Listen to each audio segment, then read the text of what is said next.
Oi, gente! Daí, todo mundo preparadaço para esse concurso incrível, para estudar no colégio incrível. Estamos aqui todos esperando vocês com muito carinho e é hoje. Hoje a gente vai conhecer um pouquinho de literatura e eu estou aqui para auxiliá-los, vocês, nesse estudo. Meu nome é Hélia e nós vamos aprender juntos, relembrar juntos literatura.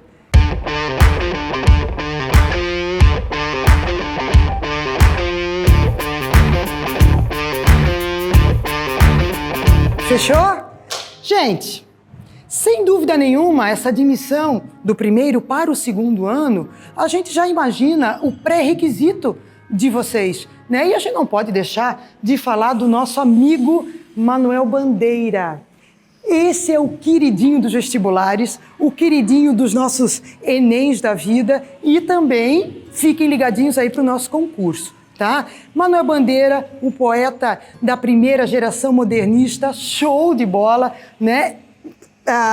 Esse modernismo, em primeiro plano, a gente tem que lembrar que inicia lá na Semana da Arte Moderna, né? Da semana de 22, nos dias 13, 15 e 17 de fevereiro de 1922. Nomes como, Mário de Andrade, Oswald de Andrade, Anita Malfatti, Di Cavalcanti, Villa-Lobos e, olha ali, mesmo não participando efetivamente, Manuel Bandeira aparece com a declamação do poema Os Sapos no segundo dia da semana, no dia 15, dedicado ao dia realmente dos saraus, né, das declamações.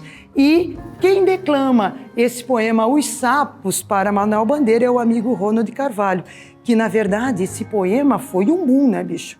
Tu imagina o que foi ovacionado esse poema com também críticas negativas, vaias e tudo mais, até porque nesse poema, de uma maneira muito irônica e uma crítica muito incisiva, Manuel Bandeira recharça aí o parnasianismo no Brasil, que já estava aí por mais de 50 anos, né? Como ele mesmo coloca num dos fragmentos ali, numa das estrofes do poema, ele diz: lá vai por 50 anos que te dei a forma, eu defini sem danos a forma, e por aí vai, né? Então é esse Manuel Bandeira que o amadurecimento do poeta vai acontecer a partir da Semana da Arte Moderna, porque antes disso, Manuel Bandeira já estava aí nos seus primeiros momentos como poeta, com características, sim, parnasianas, né? E características ainda simbolistas. No parnasianismo, a gente pode observar bem, nos primeiros momentos ali do poeta, na obra Cinzas das Horas, por exemplo, que Manuel Bandeira tem toda uma cadência parnasiana. Versos muito ritmados, muito metrificados, formas fixas de poema, como sonetos, por exemplo, né? As chaves de ouro muito bem composta, e isso tudo pertence a esse primeiro momento, junto com a musicalidade e a espiritualidade do simbolismo. A partir de 1930, Manuel Bandeira publica o livro Libertinagem, gente. E, claro, é aí, nessa obra, que o cara bomba com características modernas, como, né, a linguagem livre, os versos livres, próximo da prosa, e a temática, a temática do cotidiano, do dia a dia, do corriqueiro, ele nos traz de uma maneira muito bacana nessa segunda fase, nesse segundo momento, né, de Manuel Bandeira. Gente, eu trouxe para vocês 2 poemas, né? O primeiro poema, eu quero que vocês vejam comigo aqui, é o poema Desencanto. Ele pertence ao primeiro momento do poeta, né? Com a publicação do livro, da obra Cinzas das Horas. Preste atenção aí no poema que ele diz assim, ó: eu faço versos como quem chora, de desalento, de desencanto. Fecha o meu livro se por agora não tens motivo nenhum de pranto. Meu verso é sangue, é volúpia ardente, tristeza esparsa, remorso vão. Dói-me nas veias, amargo e quente, cai gota a gota do coração. E nestes versos de angústia rouca, assim dos lábios a vida corre, deixando um acre sabor na boca. eu faço versos como quem morre. Oh, meu Deus, ele é incrível, né? Manuel Bandeira é incrível, sabe? Ele é delicado, mesmo nessa formação ainda parnasiana, ele tem toda essa postura musicalizada do simbolismo e, de uma certa maneira, ligada à morte, né? À solidão, porque a gente não pode esquecer de um detalhe. Manuel Bandeira sempre disse, ele tem uma frase que é muito típica dele, né? O seu jargão. Foi uma vida inteira que deveria ter sido e que não foi. Até porque Manuel Bandeira, desde jovem, contraíra tuberculose. Então, ele sempre viveu, né, naquela redoma, naquela coisa, naquele medo de não viver. Daí o poema também, Vou-me embora para Passárgada. Olha lá, gente, Passárgada ou Pasárgada, tá? Os dois estão aí corretinhos. Nesse poema, o que faz Manuel Bandeira? Ele nos coloca num mundo que ele cria, que é a Passárgada, e que lá, bicho, lá tudo ele pode, e lá tudo ele vive, né? Vou-me embora para Passárgada, lá sou amigo do rei, lá tenho a mulher que eu quero, na cama que escolherei. E por aí vai esse lindo poema também de Manuel Bandeira. Mas eu escolhi outro. Esse aqui já faz parte, tcharam, lá do segundo momento de Manuel Bandeira, com a obra Libertinagem. Chama-se, olha só como já muda até o título, né, bicho? Olha ali. Ele coloca assim, ó, Poema só para Jaime Ovalle. Esse Jaime Ovalle, amicíssimo de Manuel Bandeira, amigo também de Vinícius de Moraes e Fernando Sabino. Pensa aí a galera, né? Olha só o tipo da galera. E dizem que em entrevista com Vinícius de Moraes que o Jaime Ovalle era um cara assim muito sensível, chorão, sabe, delicado. E é para esse cara que Manuel Bandeira, escreve este poema. Ele diz assim, ó. Quando hoje acordei, ainda fazia escuro, embora a manhã já estivesse avançada. Chovia. Chovia uma triste chuva de resignação, como contraste e consolo ao calor tempestuoso da noite. Então me levantei, bebi o café que eu mesmo preparei. Depois me deitei novamente, acendi um cigarro e fiquei pensando, humildemente pensando na vida e nas mulheres que amei. É claro, eu espero que seja para vocês também nítido, né? Essa evolução das características de Manuel Bandeira para esse poema.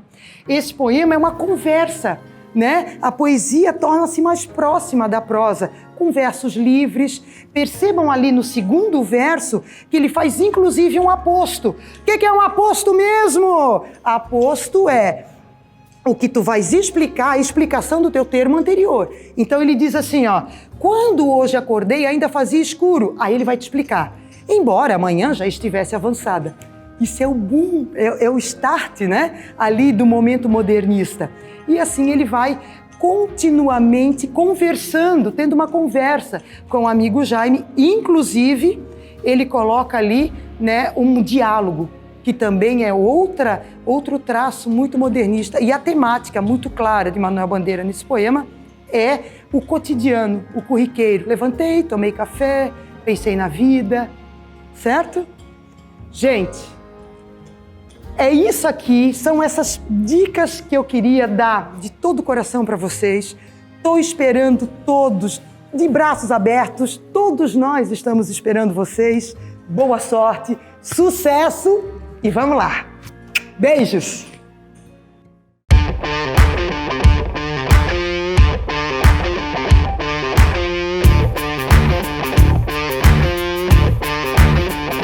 Oi, gente! E daí? Preparados para essa prova de admissão ao terceiro ano do concurso de bolsas desse colégio incrível que vocês vão amar estar aqui conosco. E, claro, hoje eu vim aqui para dar umas dicas, né, para a gente poder estar um pouquinho mais preparado para essa prova, né, essa prova de admissão. Gente, não poderíamos começar a pensar sem falar do cara, né, de Machado de Assis. Sem dúvida nenhuma, o realismo brasileiro, que inicia em 1881 com a obra Memórias Póstumas de Brás Cubas, desse cara incrível, teria que vir à tona na nossa prova, visto que já é pré-requisito nosso, né? Desde o primeiro ano, do fim do primeiro ano, recapitulado conosco agora, com vocês aqui no segundo ano. Vamos então relembrar um pouquinho de Machado de Assis. Gente, antes de falarmos de Machado de Assis, a gente precisa entender que ele pertence a uma escola literária importantíssima, né, na escola, no métier literário brasileiro. Escola esta que tem conceitos filosóficos muito fortes, como o determinismo, como o positivismo, né? Então é daí que vem esse amadurecimento de Machado de Assis, que sai ali do primeiro momento, da primeira fase machadiana, com seus romances românticos, certo? Como Ressurreição, Yaya Garcia, A Mão e a Luva, certo, né? Então, nesse momento que ele tem os romances românticos nas mãos, muito próximo também dos romances que conhecemos do romantismo de José de Alencar, visto que os dois ali são parça, são amigos, né? Então, esse primeiro momento, Machado de Assis tem características nitidamente românticas. A idealização das personagens, por exemplo, né? Os romances urbanos todos se passando nas grandes cidades, como o Rio de Janeiro, e principalmente também aquele vocabulário mais rebuscado, típico dos românticos. Isso tudo caminhou. O cara se aposentou, teve tempo de estudar, teve tempo de pensar, de refletir e, cara, aí ele chega definitivamente às obras-primas de Machado de Assis com os romances realistas. O primeiro deles, como a prof já havia falado para vocês, Memórias Póstumas de Brás Cubas, que conta a história não de um autor defunto, mas de um defunto autor, né? Esse cara, Brás Cubas, um dos personagens ícones de Machado de Assis, vai contar pra gente a sua trajetória, né? A trajetória da vida dele. Até porque agora ele não precisa esconder nada de ninguém, visto que ele está morto, entende? Então ele vai falar dos erros, dos acertos, daquilo que foi bem, daquilo que não foi tão bem.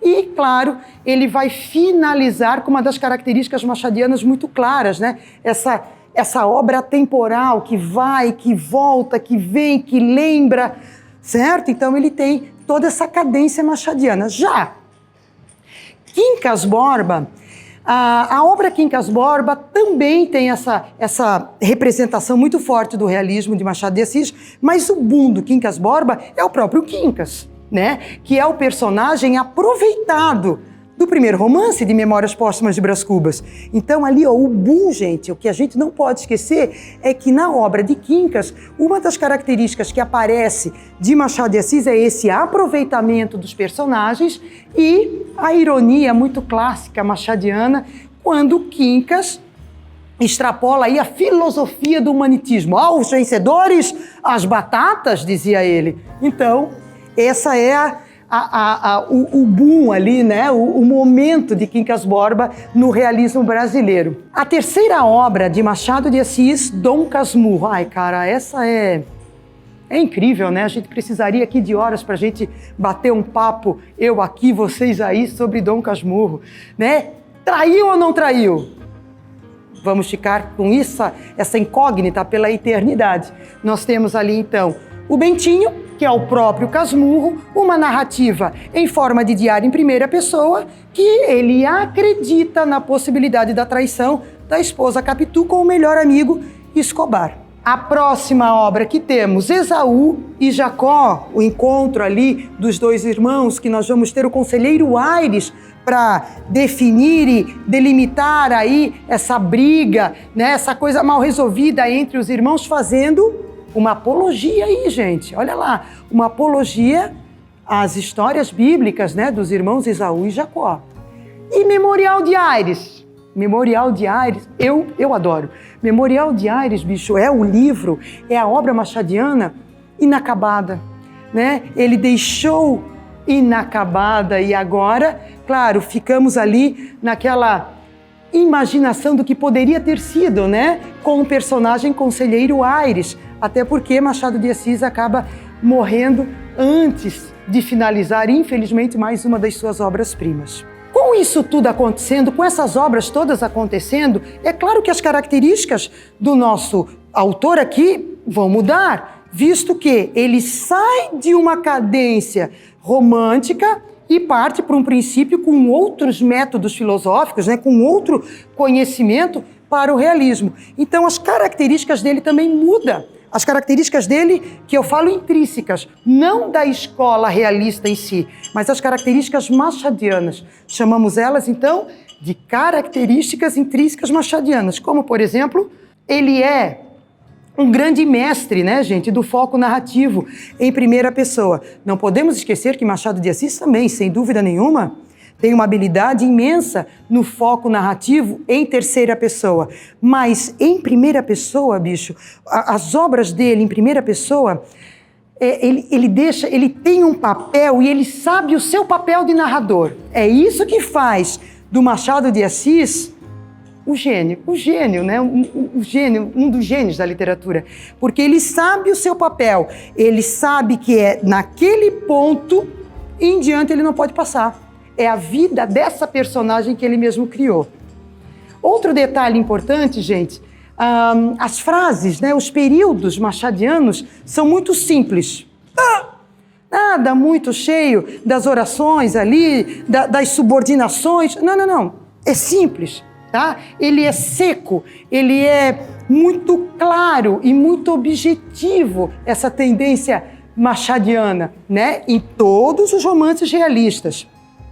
Em seus romances realistas mais importantes, Machado de Assis pratica a interpolação. É isso que eu quero que vocês imaginem em Memórias Póstumas de Brás Cubas. Essa interpolação, ele vai e volta. Ele vai lembrar do episódio, lá vai ele para a infância. Aí ele lembra de uma lembrança que aconteceu com a sua amante Virgília, lá vai ele para a lembrança, certo? Então essas são as interpolações machadianas.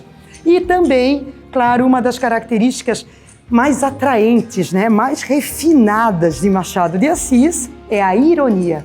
Né? Essa ironia que, embora chegue com muita facilidade ali a ser cômica, é uma ironia muito inteligente, que apenas para os leitores mais ávidos dá para entender ali já no primeiro momento, certo? Essa intenção de Machado de Assis em ser irônico é justamente para o leitor pensar assim, eu acho que ele foi irônico, né? Vou ler novamente para ter certeza. Ele foi irônico mesmo, certo? Então, também é uma característica muito marcante de Machado de Assis. Gente, eu preparei um fragmento da obra Memórias Póstumas de Brás Cubas, que eu acho muito incrível e que fica muito claro essa característica que eu deixei por último de Machado de Assis, que é o pessimismo. Machado de Assis, ele tem um pessimismo humano, sabe? Ele não acredita no homem no sentido amplo da palavra, né? Ele não acredita no ser humano, na evolução do ser humano, sabe? Ele tem essa algo assim mal resolvido, né? E traz essa característica, essa intenção do pessimismo para todas as obras do realismo, tá? Todas as obras dos romances realistas machadianos. Nesse último momento aqui que eu peguei para vocês, é o último parágrafo do último capítulo de Memórias Póstumas de Brás Cubas. Então, é o próprio Brás que está se despedindo, né? Ele já está lá, já contou toda a história, já falou tudo e agora ele está lá. E é isso aqui, ó. Não alcancei a celebridade do emplastro. Não fui ministro, não fui califa, não conheci o casamento. Verdade é que, ao lado dessas faltas, coube-me a boa fortuna de não comprar o pão com o suor do meu rosto. Mas não padeci a morte também da Dona Plácida, nem a semidemência de Quincas Borba. Somada umas coisas às outras, qualquer pessoa imaginará que não houve míngua, nem sobra, e, consequentemente, que eu saí quite com a vida. Não, imaginará mal, porque ao chegar ao outro lado do mistério, achei-me com um pequeno saldo, que é a derradeira negativa deste capítulo de negativas. Não tive filhos, não transmiti a nenhuma criatura o legado da minha mísera existência. E ele termina agradecendo a vida. Então, para ele, para esse personagem Brás Cubas, a vida ainda ficou lhe devendo. Ele não deixou por aqui, né, alguém parecido com ele, alguém talvez mísero como ele. Certo? É essa a intenção, então, de Machado de Assis, de representar o pessimismo na humanidade. Gente, muito sucesso para todos vocês. Boa sorte, estudem. Espero ter auxiliado, ajudado vocês nesse momento. E nós vamos estar aqui, ó, esperando vocês de braços abertos. Ok? Beijo grande e até!